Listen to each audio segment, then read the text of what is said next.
لو كنت منافقا.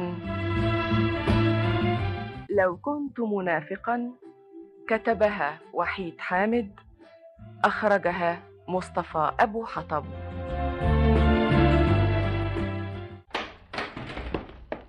أفندم، في زباين النهارده يا صفوان؟ كتير يا فندم. كتير؟ كام يعني؟ 3 4؟ لا يا فندم، دول طابور. طابور ليه؟ بقينا جمعية تعاونية بنبيع كاستور، عندنا بيض وفراخ ورز. دي مؤسسة الاختراعات الحديثة، والزباين بتوعنا نادر وجودهم. دول كبار العلماء والمخترعين. حيدر بيه أنا عارف. 15 سنة من يوم إنشاء المؤسسة لغاية دلوقتي، واحنا في الشهر يا دوب يشرفنا مخترع واحد، وكل سنة على ما نلاقي واحد عنده اختراع معقول. والنهارده جاي تقول المخترعين طابور؟ عددهم كام يا صفوان؟ 101 يا حيدر بيه. ده عدد كبير جدا. 100 بنت وراجل واحد بس. كمان؟ مؤكد في حاجة غلط. الاختراعات العظيمة الرجالة بس هم اللي فكروا فيها. أنا في حياتي كلها ما سمعتش عن واحدة ست توصلت الاختراع عليه القيمة. دول مش ستات يا حيدر بيه، أنا قلت بنات، يعني سنهم من 17 ل 12 سنة بس. مؤكد في خطأ. هي الاختراعات سهلة ولا لعبة يلعبوها بنات مراهقات؟ دي الناس بتضيع عمرها كله عشان توصل لحتة اختراع صغير. وبعدين يا فندم كلهم في غاية الجمال والرقة. ده أكبر دليل على إنهم مش مخترعات ولا حاجة. يمكن غلطوا في العنوان وافتكروها مؤسسة لمستحضرات التجميل ولا بيت من بيوت الأزياء. صفوان، اطلع هات لي عينة من البنات دول أشوف إيه الحكاية. 5 6 يا فندم، ولا أكتر شوية. 5 6 ليه؟ واحدة كفاية. بسرعة يا صفوان، ولا أقول لك هات 3 زيادة في التأكيد.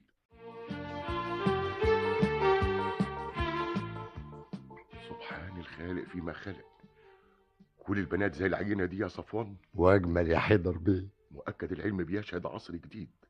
طول عمري أعرف إن العلماء وأهل العلم عموما ما عندهمش اهتمام بالمنظر، ونظرهم ضعيف وعينيهم تعبانة من كتر القراية والبحث.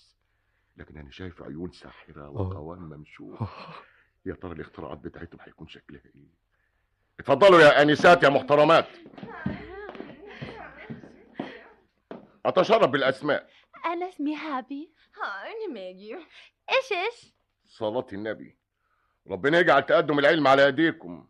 هابي وماجي وايش صفوان. افندم، انت متاكد ان دول مخترعات يا صفوان؟ امال يعني جايين عندنا ليه؟ المنطق يقول ان العينه دي ملهاش دعوه بالعلم ولا تعرف تكنولوجيا. بذمه دي اشكال سهره الليالي ولا فتحت كتب ولا دخلت معامل؟ منورين يا حلوين. ميرسي قوي. طبعا عارفين ان دي مؤسسه الاختراعات الحديثه. أيوة. امال يعني شايفكم داخلين عليا وايديكم فاضيه؟ لا شايف رسومات هندسيه ولا نماذج ولا حتى واحده شايله ملف فيه شويه ورق. ياي ولزومها ايه الحاجيات دي؟ يا سلام، عاوز اقول يعني فين الاختراعات بتاعتكم؟ انت يا انسه هابي، فين الاختراع بتاعك؟ أنا مش مخترعة ولا حاجة. لما انت مش مخترعه جايه ليه؟ أنا جاية علشان أشتغل سكرتيرة. أنتم عاملين إعلان عن سكرتيرة. وتقول لي مخترعات يا صفوان؟ انا قلت ايه اللي حصل في الكون؟ قلت ان مشاكل البشريه هتتحل. قلت ان عصر العلم الذهبي اقبل على الدنيا. يعني سات الصاله دي مخصصه لاستقبال العلماء والاساتذه الكبار، العلماء الاجلاء. باب المستخدمين هو الباب الخلفي. مع السلامه.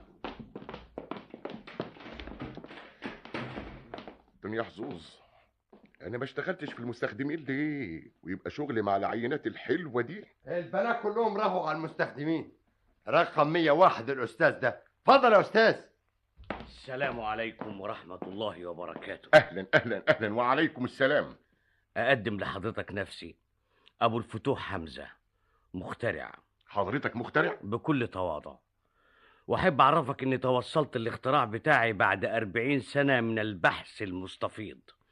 عشرات الآلاف من الكتب والمراجع قريتها، وفي المدة دي بعت عزبة مساحتها 350 فدان كلها جناين. لكن مش مهم، كله في سبيل العلم يهون. شايف يا صفوان؟ ادي المخترعين، مش هابي وسالي وايش. اهلا يا استاذ اهلا. صفوان؟ نعم يا فندم. ليمون يا صفوان، من بتاع كبار العلماء والمخترعين. الليمون ده علشاني؟ طبعا يا فندم. يا ريت يكون مع الليمون سندوتش فول او جبنه رومي، اصل الاطباء محرجين عليا ما اشربش الليمون على الريق. شوف طلبات الاستاذ المخترع يا صفوان. امرك يا فندم. حضرتك بتبص على ايه يا استاذ ابو الفتوح؟ صور مين دي اللي متعلقة على الحيطان؟ يا خبر يا استاذ ابو الفتوح، حضرتك مش عارف صور مين دي؟ لا. يعني هتكون صور ممثلين سينما؟ دول صور كبار العلماء. عندك اللي على الشمال ده جاليليو، وده ارشميدس، وده جراهام بيل، وده اينشتاين، وده ايوه انا عارف بس عاوز اعرف مين ده بقى. مين ابو جلابيه سكروطه ولاسه وعمه على دماغه؟ اوعى تقول لي انه مخترع. ده المعلم خنفور. المعلم مين يا فندم؟ المعلم خنفور. والمعلم خنفور صورته تنحط جنب صور جاليليو وارشميدس ليه؟ لانه مخترع زيهم. واخترع ايه المعلم خنفور يا استاذ؟ كمبيوتر. مره واحده برفاص. حسب معلوماتي انا ما اعرفش حاجه في الدنيا اسمها كمبيوتر برفاص. ده اعظم اختراع جه المؤسسه بتاعتنا، اختراع حقق ارباح خياليه. عارف، بعد تنفيذ الاختراع بعنا منه 10 مليون قطعه في السوق المحلي بس، ده غير الانتاج الخاص بالتصدير. 10 مليون كمبيوتر برفاص اتباعوا عندنا هنا؟ لازم اختراع يعني حيوي جدا للدول الناميه وشعوب العالم الثالث. والكمبيوتر ده تمنه كام؟ جنيه ونص. جنيه ونص؟ في الدنيا كلها كمبيوتر تمنه جنيه ونص؟ نوعه ايه ده؟ برفاص يا سيدي. عارف انه بنيلة وهباب اسمه رفاص، بس اعرف الاوصاف بتاعته. ثم ان يعني تمنه رخيص قوي. انا ممكن اشتري واحد دلوقتي. ده الظاهر ان المعلم خنفور ده راجل فحل من جهابذة العلماء يخترع كمبيوتر زهيد الثمن للدرجة دي. يسعدني ويشرفني اني افرج سعادتك على نموذج اختراع المعلم خنفور، الكمبيوتر ابو رفاص. ايه رأيك؟ هو ده الكمبيوتر ابو رفاص؟ ايوه. بس دي جوزة من اللي بيشربوا عليها الدخان المعسل اللي بيجيب الامراض والبلاوي الزرقاء للناس. سبحان الله. وانا عمال اقول ايه يا ناس الكمبيوتر ابو جنيه ونص ده اتاريه جوزة. يا استاذ، الجوزة بتكركر وتعمل صوت، لكن الكمبيوتر ده من غير صوت نهائي. لازم حضرتك ما بتشربش معسل خالص. عمري ما شربته. امال وصلت الاختراع بتاعك ازاي؟ بالجرجير. نعم. كنت باكل جرجير عمال على بطال. جرجير؟ ايوه جرجير. مش احسن من الدخان المعسل؟ انت كده هتخليني اشك في الاختراع بتاعك. انا الاختراع بتاعي حاجة تانية. اختراع يهم شعوب العالم كلها. الاختراع بتاعي في اليوم الواحد هتبيعوا منه 1,000,000,000 قطعة. قول يا محترم. نعم. مين الست ام ملاية اللي صورتها متعلقة جنب صورة المعلم خنفور دي؟ الست حرمه؟ لا دي الليدي زنوبة. الليدي زنوبة دي كمان مخترعة؟ ايوه مخترعة، وفوق كده مرات السيد الدكتور رئيس مؤسسة الاختراعات الحديثة. والاختراع بتاع سعادتها يا ترى عبارة عن ايه؟ بسبب الاختراع بتاعها الدكتور رئيس المؤسسة العلمية اتجوزها. دي يا سيدي اللي ابتكرت الخلطة بتاعة محشي ورق العنب.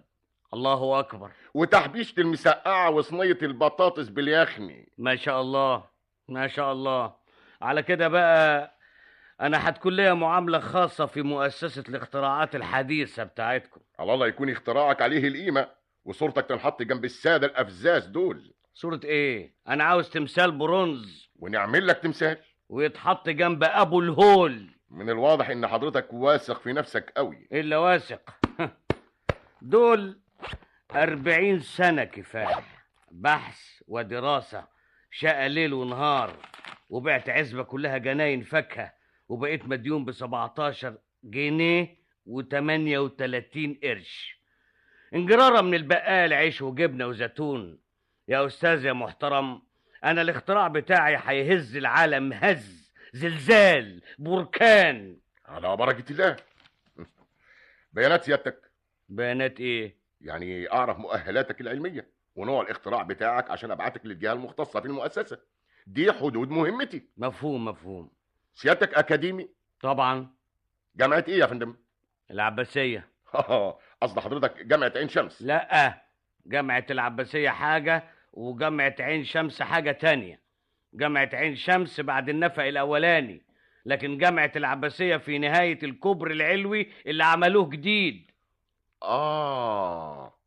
دي جامعة هايلة. كل اللي فيها عباقرة، وفيها كل التخصصات، طب تلاقي، هندسة تلاقي، حتى الذرة، وفيها أبطال حرب وممثلين. الحقيقة جامعة شاملة.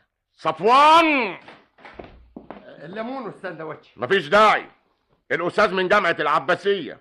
عارف جامعة العباسية تبقى إيه يا صفوان؟ مستشفى الأمراض العقلية يا فندم. تمام يا فندم.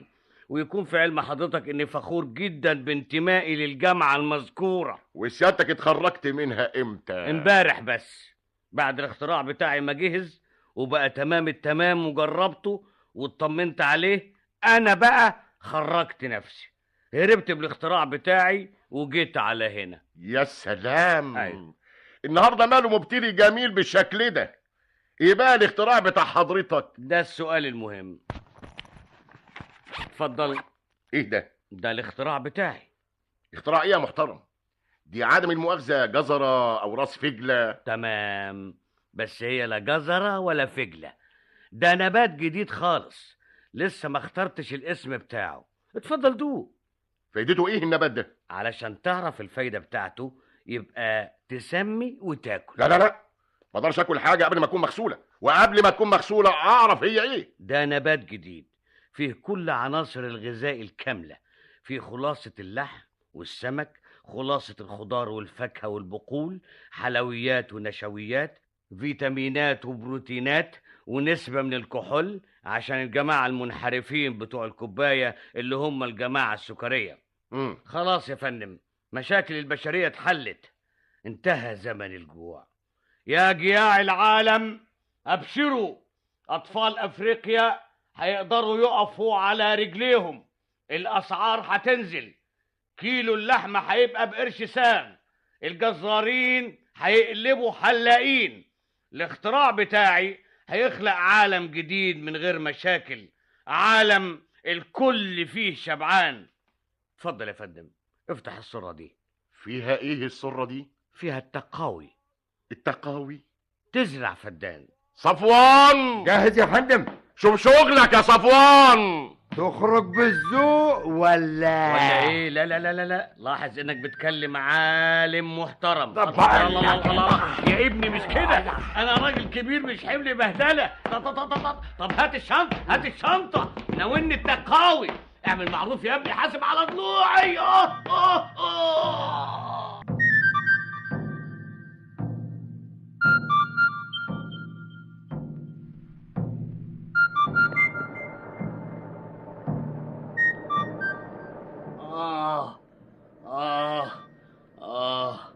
ناس جهلة، ويا ريت كده وبس. لازمته ايه الافتراء ده؟ ما كان يقول لي متأسفين ومع السلامة، لكن لازم يشيل ويرمي بره. طيب شال ورمى بره، لازمته ايه الضرب بالشلوت؟ أستاذ أنا شفت كل حاجة يا أستاذ، حضرتك لازم تعمل بلاغ في القسم. انت شفتي كل حاجة؟ أيوة، ومستعدة أشهد معاك. اوعى تسيب حقك عشان دول ناس مفيش عندهم أي دم. للأسف ما اقدرش اهوب ناحية الاسم. إزاي بقى ما تقدرش وانت صاحب حق؟ اصلي لو دخلت الاسم مش هخرج منه. في الاسم هيستقبلوني كويس قوي ويرحلوني كويس قوي على جامعة العباسية، لكن انت شفت الواقعة ازاي؟ أصلي أنا واقفة ملطوعة قدام المؤسسة دي من الساعة 7 صباحا وشايفاك من الأول. أنا بقى ما شفتش حاجة خالص من أصل.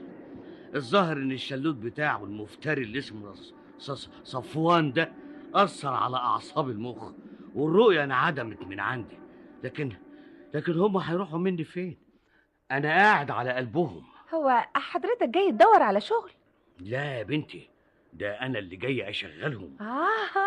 تبقى لازم بقى حضرتك مفتش حكومي. هي الأصناف دي تخاف من مفتشين حكومة؟ دي أصناف عاوزة ضرب الصرم القديمة. والله عندك حق، أنا برضو عملوا معايا زي حضرتك بالظبط. بالشلوت برضو؟ لا، ما كانش فيها شلوت، لأنهم ما يقدروش طبعا يعملوا كده مع أي واحدة ست. حضرتك المخترعة؟ لا. أمال جاية مؤسسة الاختراعات الحديثة تعملي إيه؟ أنا جاية أتوظف. المؤسسة عاملة إعلان عن طلب سكرتيرة، وأنا بتكلم إنجليزي وفرنساوي وألماني وطلياني كمان، وعندي فكرة عن اللغات الشرقية، وبعرف أكتب آلة كاتبة واختزال. دي كلها مؤهلات السكرتيرة المحترمة، يطردوك ليه بقى؟ عاوز أعرف. عشان ماليش واسطة. تتصور يا استاذ، انا البنت الوحيده اللي جايه من غير جواب توصيه او كارت عليه اسم راجل مهم. ما هو علشان كده كل دول العالم بتمشي لقدام واحنا للخلف دور. رغم ان كل اصحاب الوسايط مش محتاجين الوظيفه قد ما انا محتاجه لها يا استاذ. يا استاذ انا بصرف على امي. بلاش يا بنتي. بلاش اصرف على امي؟ لا لا لا لا، انا قصدي يعني بلاش تعيطي. اه الحاجات دي ما بقدرش استحملها. بس ايه رايك ان الوظيفه دي هتكون من نصيبك باذن الله؟ انت عندك واسطه جامده قوي. فين هي الواسطه دي؟ انا. ده انت لسه واخد شلوت حدفك بره المؤسسه. لا لو ايه، عبرت الشارع طاير في الهوا. طب كنت توسط لنفسك يعني. انا الموضوع بتاعي عاوز واسطه اكبر مني بكتير. اديكي شايفه اللي عاوزه تتوظف سكرتيره جايبه واسطه وزير. انا على كل حال يعني محتاج مالك بقى ولا سلطان؟ وانت الصادقه عاوز سكرتير عامل المتحده شخصيا. وده هتوصل له ازاي؟ بالتحايل. ان شاء الله هوصل له بالتحايل، لكن بالنسبه لوظيفه السكرتيره فاطمئني اقدر عليها. يا ريت يا استاذ. بشرط. اشرط يا استاذ. زي ما هساعدك تساعديني. مش فاهمه. يعني انا هوظفك في المؤسسه، وبعد ما تتوظفي يبقى ليكي مركز محترم تساعديني. اساعدك في ايه بقى بالظبط؟ ما هو انا لازم اعرف نوع المساعده. لا تكون حاجه كده ولا كده يا استاذ. المساعده ان الشنطه دي تدخل مؤسسه الاختراعات الحديثه. فيها ايه الشنطه دي يا استاذ؟ فيها اختراع لخدمه البشريه. ما دام الحكايه فيها خدمه البشريه يبقى انا موافقه. على بركه الله. نبتدي الشغل بقى. انت اسمك ايه؟ سلوى. وانا اسمي ابو الفتوح حمزه، وان شاء الله هدلك على سكه الفتوح. قولي لي يا سلوى. نعم. تعرفي ايه عن الرجاله؟ اعرف انهم رجاله، يعني كل راجل له دماغ وفيها دقن وشنب. لا لا لا لا، ماليش دعوه بالاوصاف. امال لك دعوه بايه بقى؟ بالطباع. طباع الرجاله. لا يا استاذ، انا متاسفه قوي. انا الحقيقه ما عنديش فكره خالص عنهم. اصلي انا عمري ما عشت مع رجاله. حتى بابا مات وانا يا دوبك كنت لسه في اللفه. معلش ما كانش ليكم جيران؟ كان، بس انا عاوزه اقول لحضرتك على حاجه مهمه جدا يا استاذ. ايوه. انا اصلي بخاف من الرجاله. قوليها تاني لو سمحتي. انا اصلي بخاف من الرجاله. بتخافي من الرجاله وعاوزه تشتغلي سكرتيره؟ تيجي ازاي دي؟ لهم حق ما يقبلوش اوراقك. واحده زيك ما يصحش تدخل من باب مؤسسه الاختراعات الحديثه. ليه يا استاذ؟ شغل السكرتيره دي شغلانه كلها مواهب، لازم تكوني لذيذه. نعم لذيذه. ايوه. جرى يا استاذ، وانا جايه للاكل. انا انسانه في بيتكم، لكن في الشغل لازم تكوني زي الفاكهه المحرمه. كل اللي حواليكي يطمعوا فيكي، لكن محدش يقدر يلمسك. لازم تكوني زي تفاحه ادم، اللي يلمسك تحصل له كوارث ونكبات. علشان كده لازم تكوني لذيذه. فهمت قصدي؟ شويه. نشوف بقى حكايه خوفك من الرجاله. بتخافي من ايه من الرجاله بالظبط؟ ايه في الرجاله يخوف واحده ست؟ يعني الشنبات بس؟ لا، يعني نقدر نقول ان دي اول حاجه. بعد ما تدخلي مؤسسه الاختراعات الحديثه وتبقي سكرتيره محترمه، مش هيكون في المؤسسه كلها بني ادم واحد بشنب. الكل لازم يحلق شنباته. حضرتك هتأمرهم؟ انا انا ايه يا بنتي؟ انا ماليش صفه خالص. انت اللي هتعملي كل حاجه. الشنبات اللي بتخافي منها هتتحلق علشان سواد عيونك، علشان رقتك ولطفك، علشان ذوقك ودلالك. حاضر يا استاذ. شوف يا سلوى. نعم. عاوزك تسمعيني كويس. انا تحت امرك يا استاذ. الرجاله هم كل حاجه، سواء في مؤسسه الاختراعات الحديثه او غيرها. وكل راجل يا بنتي عنده نقطه ضعف خاصه بيه لوحده، لكن في نقطه ضعف خاصه بكل الرجاله. ونقطه الضعف دي هي اللي هتخليكي تعملي فيهم زي ما انت عايزه، يبقوا لعبه في ايديكي، يتحركوا على اشاره منك. تقدري تعملي منهم ارجوزات وعرايس، تحركيهم بخيط في ايدك. ازاي يا استاذ؟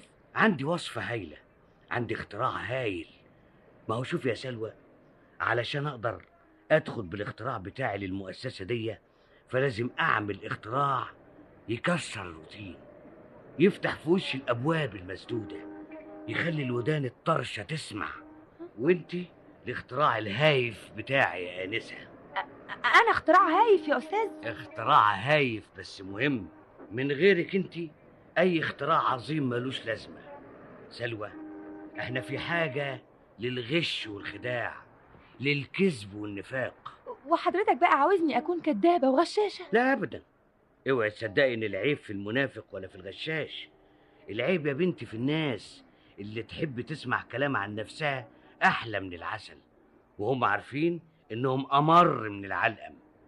في ناس يا سلوى تحب تعيش حياتها كلها مغشوشة، يبقى قصير ويلبس جزمة كعبها 18 سنتي علشان يبقى طويل، ويبقى أصلع ودماغه ما فيهاش ولا شعرة ويلبس باروكة تلم التراب والدبان علشان يبان جميل.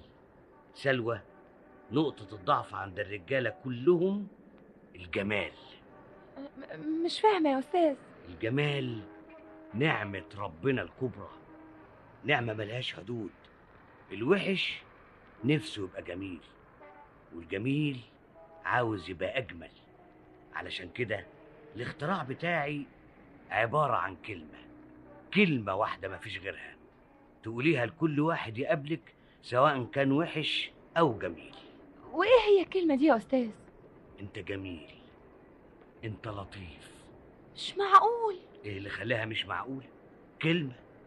كلمة لو قلتيها الراجل وحش هينبسط، ولو قلتيها الراجل هو فعلا جميل برضه هينبسط. في الأولى جبر خاطر، وفي التانية تحصيل حاصل، لكن كسبت الرضا والقبول. ايوه يا استاذ، بس هنا يعني في مؤسسة الاختراعات الحديثة رجالة من نوع فريد، نوع خاص، دكاترة، ناس كلهم علم وعقل وحكمة. صعب ان اي حد يضحك عليهم بكلمة. من دول الصيد السهل يا سلوى، دول اللي عاشوا أحلى سنين عمرهم وأيام شبابهم كلها بين الكتب والمراجع والمعامل، عاشوا محرومين من الكلمة الحلوة. دلوقتي هم في أمس الحاجة إليها. عارفة، لو قابلت واحد مرشح لجائزة نوبل وغزلتيه هيفرح بيكي أكتر من الجايزة. جربي، انت جميل، انت لطيف خالص، انت رقيق. أي كلمة من دول وليها الأستاذ فلسفة تاخد امتياز، وليها الجزار تاخد البتلو بسعر اللحمة الجملي ويمكن ببلاش، وليها الكمساري الأتوبيس تركبي ببلاش، وليها للعسكري في الشارع يضرب لك تعظيم سلام. خلاص يا استاذ، على بركة الله. جاهزة للغزو؟ جاهزة. ايدك في ايدي.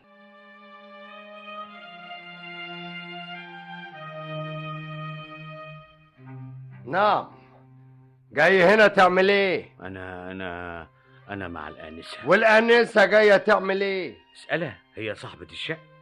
عايزة تبقى سكرتيرة الباب الخلفي. ياه، مش معقول. الله، بقول الباب الوراني. مستحيل، انا مش مصدقة نفسي يا ربي. انا شايفة ايه قدامي بالظبط؟ في حاجة يا أنسة؟ ده انت جميل بشكل. أنا؟ ايوه. تريقة مش عايز لو سمحتي. صدقني انا بقول الحقيقة. طب من فضلك اديني لحظة أطل على نفسي في المراية. اتفضل. بداية هايلة، شد حيلك. مجنون يا استاذ. أي خدمة يا أنسة؟ انا مخترعة. يبقى تيجي يوم الاثنين، عشان نائب رئيس الإدارة مخصص يوم الاثنين للمقابلات بتاعته. بس النهاردة التلات، يعني لسه هتستنى 6 أيام؟ مش ممكن، ده الاختراع بتاعي مهم قوي. وعلشان أريحك أنا هقول لك الاختراع بتاعها يبقى إيه بالظبط. الاختراع بتاعها هيخلي يوم الاثنين بدل يوم التلات. وعلى فكرة احنا جربنا الاختراع دلوقتي حالا في الشارع. اخرج بره هتعرف ان النهارده الاثنين مش التلات. يا سيد النهارده التلات. اتفضل، الجورنان ده بتاع يوم ايه؟ الاثنين. انا لسه شاريه من لحظه من بتاع الجرايد. ضحك عليك وباع لك جرنان بايت. بلاش جورنال. الحلاقين بيقفلوا امتى؟ يوم الاثنين. حلو، اخرج بره، لو لقيت حلاق واحد فاتح يبقى لك الكلام. ومش كده وبس، السينمات غيرت الافلام بتاعتها. السينما اللي قدامكم فيها فيلم ايه؟ المشبوه. النهارده غيرت وجابت المعتوه. طب لحظة من فضلك. حيدر بيه، يا حيدر بيه، البنت دي معاها اختراع هيقلب الدنيا كلها. الراجل ده ايه اللي جابه هنا تاني؟ انا معاها سعادة البيه، حتى اسالها. خليك عندك صفوان. افندم. يطلع ايه الاختراع اللي هيقلب الدنيا ده؟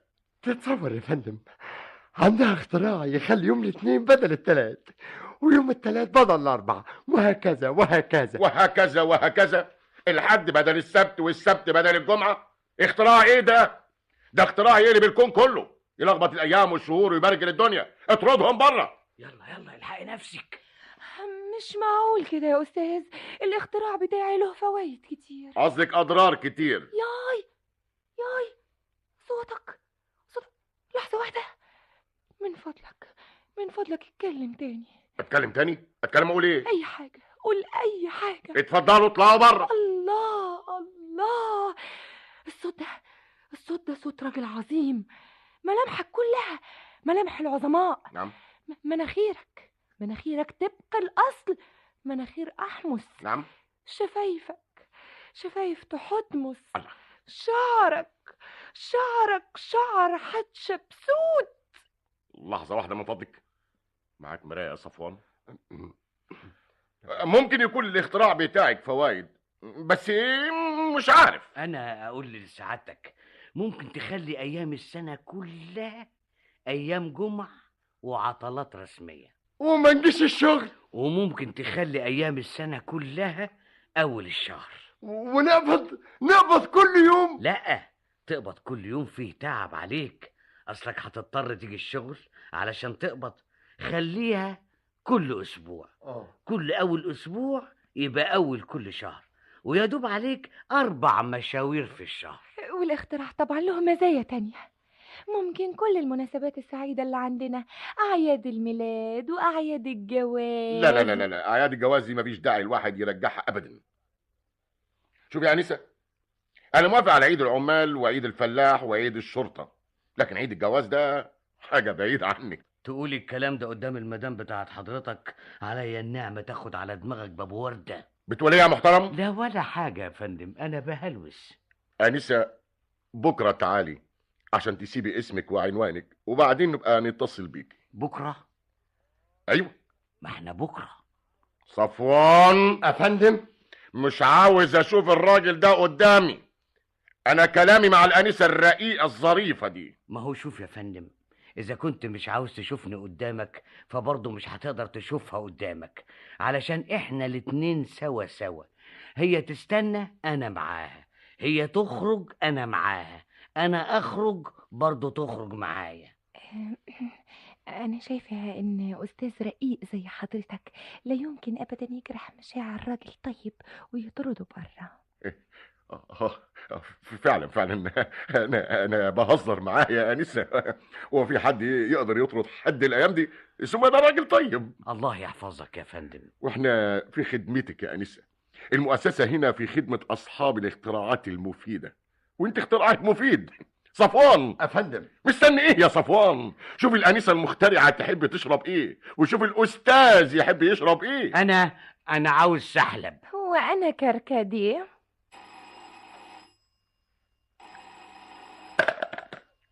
ألو، جاي لسيادتك حالا يا فندم. المدير العام طلبني، كويس، جت من عند ربنا. هديله خبر الاختراع بتاع حضرتك بعد إذنكم. بالسلامة يا فندم.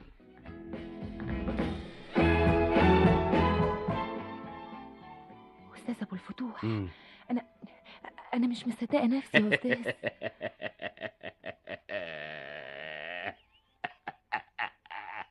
مش مصدقة نفسك؟ بعد ده كله مش مصدقة نفسك؟ أنا أصلي بصراحة يا أستاذ إيه؟ مش عارفة، حاسة بحاجة خايفة يا أستاذ بصراحة. بقولك ايه، أيوه خدي بالك من كلامي واسمعيني كويس. أيوة. معايا؟ معاك يا أستاذ. انت معاكي اختراع مفعول واكيد. سلوى، أيوه سلوى، يا فندم. بص للكرسي ده كويس وغزليه. أغزله يعني ألعبه كرة؟ لا، أمال. غزل غزل. غزل. اه أغزل الكرسي يا أستاذ. ايوه، قولي له: يا كرسي يا خشب زان، يا ابو قماش وردي. أقول له الكرسي كده يا أستاذ؟ ايوه، قولي له أيوه ما أنا هقول أهو. بغزل، بغزل. برقه. برقة. يا كرسي يا ابو خشب زان، أيوه. يا ابو قماش وردي. حاضر يا أستاذ. بغزل برقة. يا كرسي يا خشب زان. برقه برقه. برقة. يا كرسي يا خشب زان. كويس كده يا أستاذ؟ برقه مش بفتونه. برقه. اختلط عليا الأمر يا أستاذ معلش. هم. يا كرسي يا خشب زان. الله الله يا كرسي يا أبو خشب زان. الله. يا أبو قماش وردي.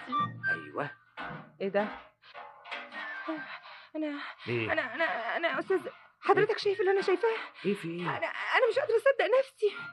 ده بيرقص يا أستاذ أبو الفتوح، الكرسي بيرقص يا أستاذ أبو الفتوح. عظيم عظيم.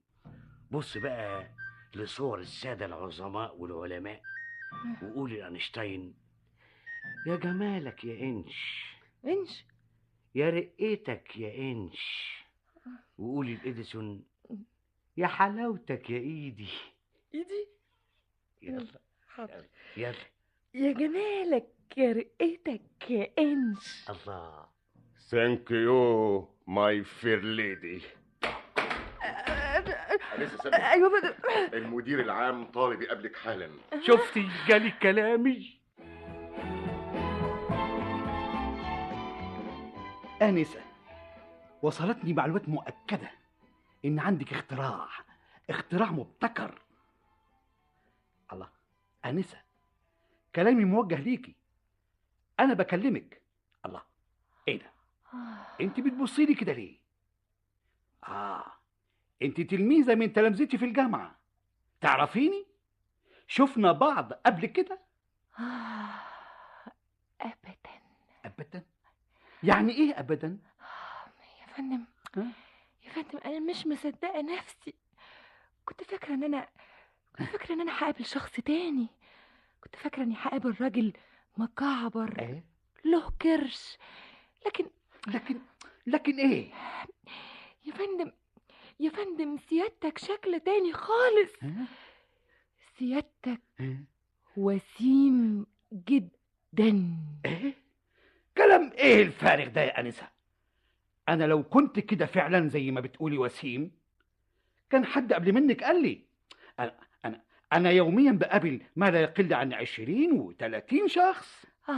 يبقى بقى يا فندم، يا عندهم قصور نظر، يا بيكونوا يعني مكسوفين من سيادتك. غريبة جدا. أنسة، نعم. عارفة سبب تفوقي في الدراسة إيه؟ طبعا مؤكد إحساس حضرتك بذاتك. لا مفيش إحساس بالذات ولا حاجة. شكلي يا أنسة للأسف كان منفر بعض الشيء. الحكاية دي من يوم ما اتولدت. يعني مثلا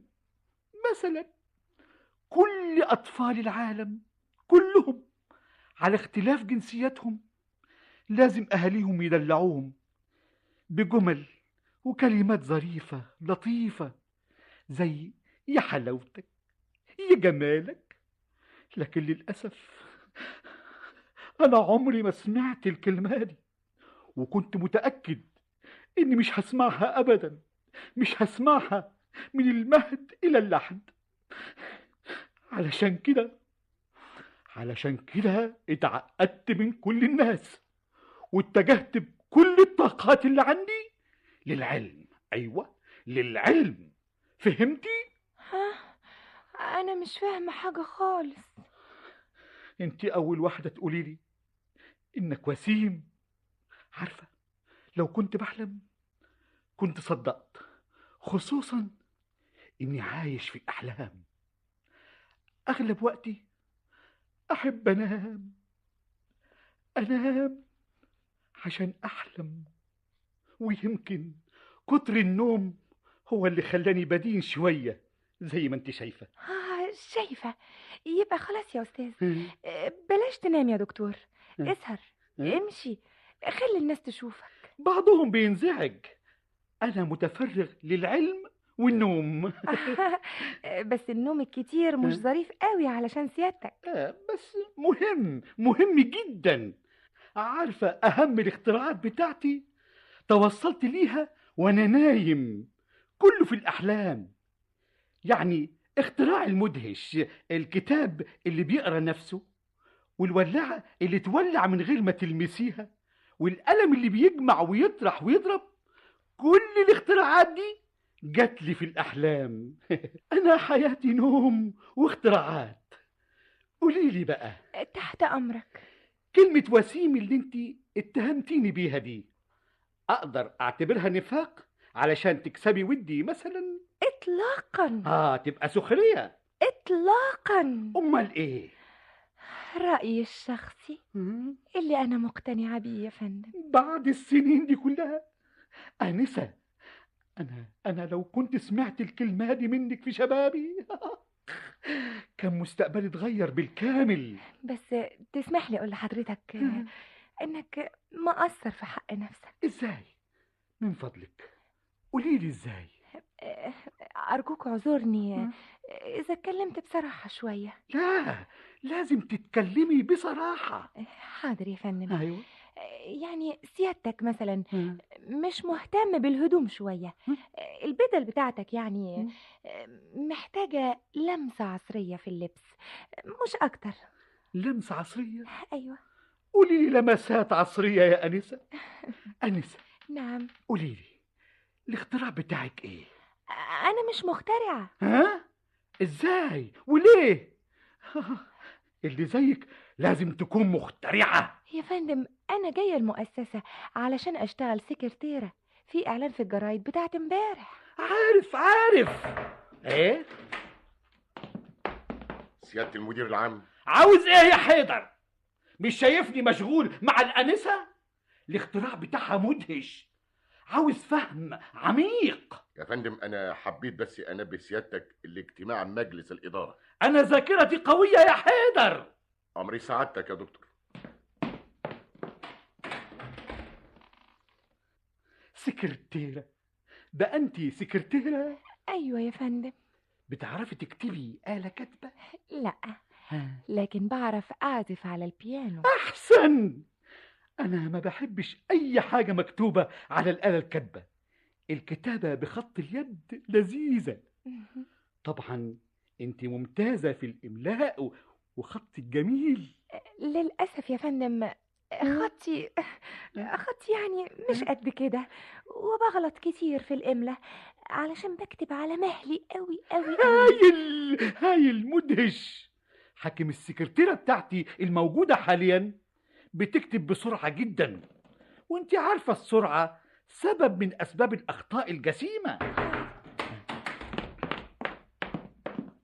الاجتماع يا دكتور. حاضر. ما طول عمرنا بنحضر اجتماعات. ايه حصل؟ الكون زاد حتة ولا نقص حتة؟ خلاص يا حيدر، أنا جاي الاجتماع. أمرك يا دكتور. الله، الراجل استحلى القعدة مع البنية ولا إيه؟ هو ما بصش لنفسه في المراية؟ ملك جمال القرود ده.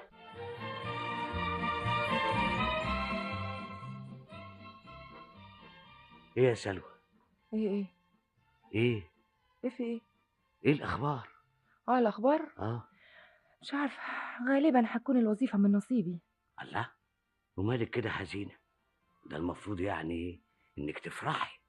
أفرح بس ازاي يا أستاذ أبو الفتوح؟ أنا حاسة اللي أنا بعمله ده يعني مش يبقى اسمه نفاق يا أستاذ؟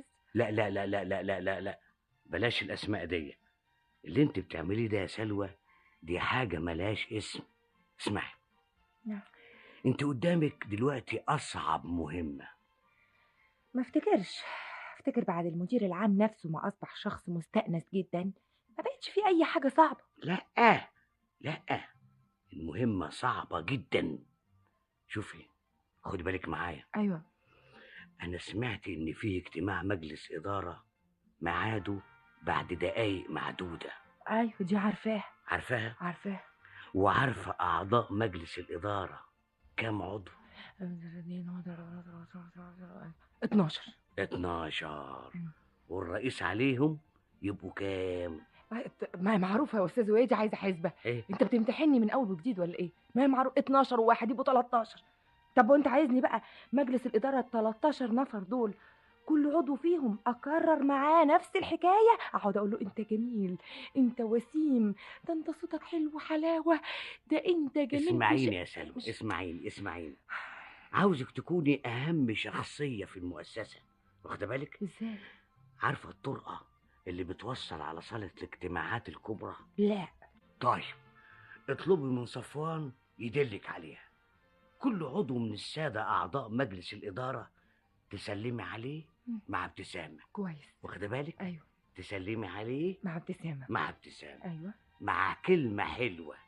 تسلمي عليه مع ابتسامة مع كلمة حلوة. خلاص انا حفظت يا استاذ. يلا على صفوان قبل الأعضاء ما يدخلوا صالة الاجتماعات. مش ممكن. ايه اللي مش ممكن يا فندم؟ مش معقول يا فندم، ايه اللي مش معقول؟ انا مش مصدق. يا فندم، ايه اللي انت مش مصدقه؟ البنت المعجزه دي انا عاوز اشوفها حالا. موجوده يا فندم. ومستني ايه يا دكتور؟ مستني ايه؟ البنت دي ما حصلتش، دي خرافه، دي قلبت كيان المؤسسه كلها. المؤسسه لغايه امبارح بس كانت عباره عن مستودع كسل، برميل بلاده. النهارده بقت خليه نحل. تغيير شامل جديد حصل. الساده العلماء والمخترعين كنت اشوفهم كل يوم الصبح، دقونهم طويله وياقات القمصان بتاعتهم مبقعه والجزم مش متلمعه. اللي جزمته بيضه الاقيها سودا، واللي جزمته سودا الاقيها بني. النهارده شايفهم حالقين الدقون والشنبات وغاسلين اسنانهم اكثر بياضا. انا لازم اشوف البنت المعجزه دي دلوقتي حالا.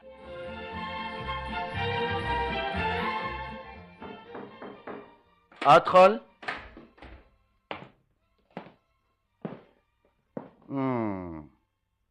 انتي؟ انت؟ نعم انا. ايوه. انا ايوه ايه؟ نعم يا انسه. انت شايفه ايه يا انسه؟ في ايه؟ انا شايفه يا فندم، شايفه ان حضرتك وسيم جدا. نعم انا وسيم. ايه يا فندم؟ انا فهمت. دي الكلمه السحريه، عصا الحاوي. انت يا انسه قلت الكلمه دي للكل، مش كده؟ ايوه. انا عارف ايه ممكن يحصل لهم بعد ما يسمعوا الكلمه بتاعتك دي.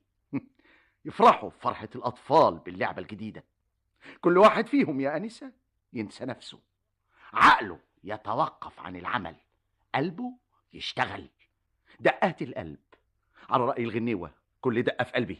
انت يا انسه دفعت الدم الحامي جوه القلوب العجوزه، غيرت دمهم، وده في حد ذاته ذكاء يأهلك يا آنسة انك تكوني السكرتيرة الخاصة بيا انا. يا فندم مش معقول الذكاء ده. سيادتك فاهم كل حاجة. طبعا يا آنسة، امال انا رئيس مجلس إدارة أونطة؟ الحيلة بتاعتك دي يا آنسة انا بس في المؤسسة وبلا فخر اللي يقدر يكشفها. يا فندم اسمح لي اقول لحضرتك يعني ان دي ميزة مش موجودة الا عند قلة نادرة من الناس، يمكن 1 في 10 مليون. ده حقيقي. الله، وعرفتيها ازاي دي؟ على العموم ميرسي يا انسه. ذكائك. ايوه، ذكاء غير عادي. ذكاء حاد جدا. انا ممنون جدا يا انسه. الشخصية قوية مؤثرة. كل اللي في البيت بيقولوا لي كده. على العموم ده من حسن أدبك يا آنسة. يا فندم شخصيتك فيها سحر وجاذبية. لا بقى. ايه يا فندم؟ لا بقى. ليه يا فندم؟ ايه ده بقى؟ دي جديدة دي، سحر وجاذبية. لا بقى، دي فانس طلعت من حضرتك مش هي.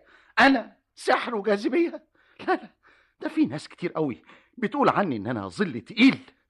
أبقى سحر وجاذبية يا أنسة؟ سيادتك متأكدة من سحر وجاذبية دي؟ ايوه يا فندم. يبقى حقد وكراهية وضغينة منهم. أيوة، أنا فعلا سحر وجاذبية. مين اللي بتقول كده؟ أنسة رقيقة في جمال فينوس. يا فندم. فينوس. نعم. أستأذنك لحظة واحدة. أنا وسيم جدا، شخصية قوية، يا سلام، ذكاء حاد مش ممكن. ألو؟ أيوة، أنا رئيس مجلس الإدارة. مين معايا على الخط؟ اديني مدير شؤون العاملين. نعم، أنت مدير شؤون العاملين؟ ايوه يا فندم. اسمع، أنا عاوز قرار فوري، وده يجيلي دلوقتي حالا عشان أمضيه.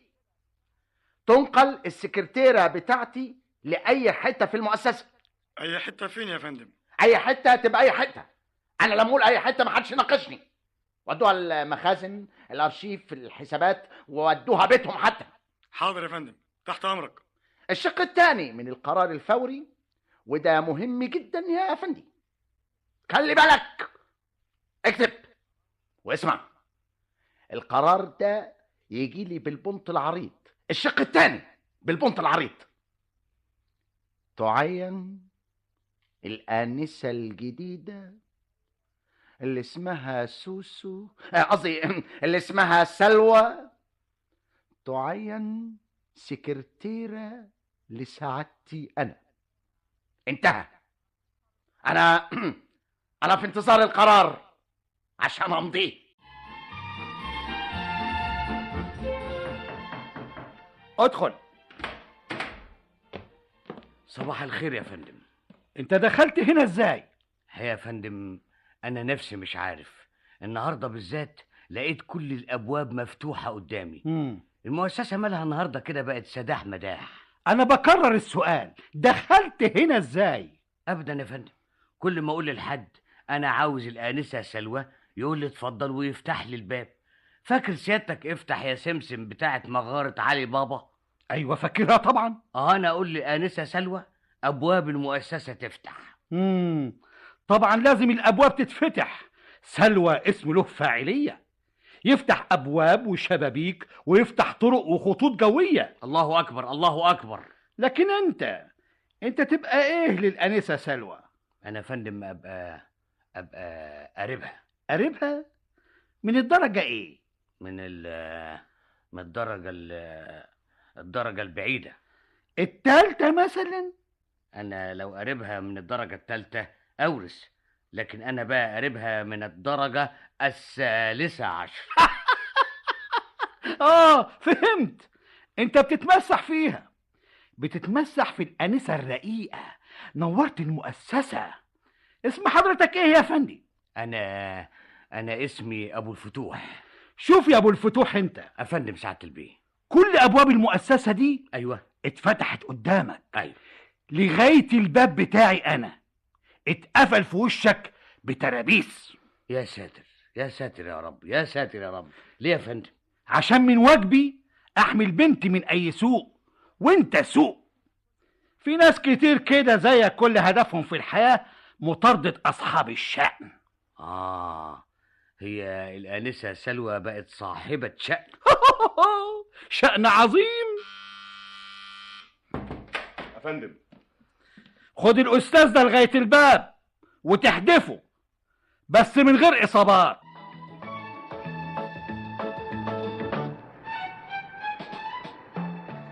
استاذ ابو الفتوح. سلوى، ده انا بقالي 3 ايام اقف في الشارع قدام المؤسسه علشان اقابلك، مفيش فايده. ليه كده يا ربي؟ يا ساتر يا حفيظ، بتوع الامن معاملتهم صعبه قوي معايا. اقول لهم سلوى دي زي بنتي، يكون ردهم عليا بالرجل برضه. انا زي ابوها يا ابني، طاخ بالرجل برضه.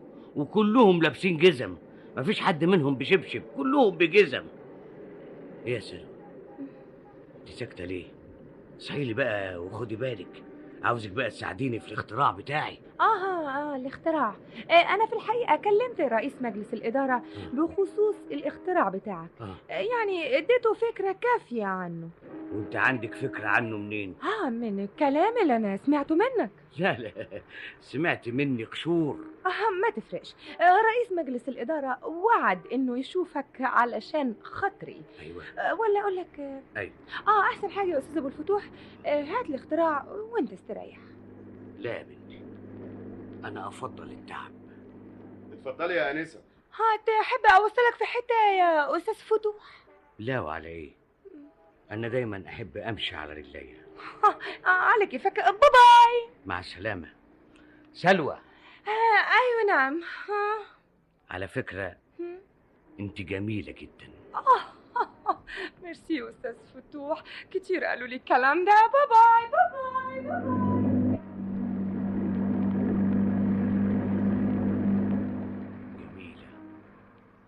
جميلة جمال الزهور السامة، جمال خداع كذاب. لكن مش ذنبك يا سلوى، ده ذنب الدنيا اللي احنا عايشين فيها دلوقتي.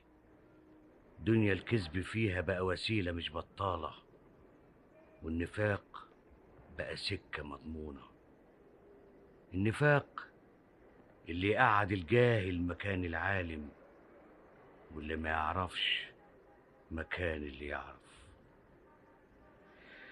ايه والله زمان، انت فين يا زمان؟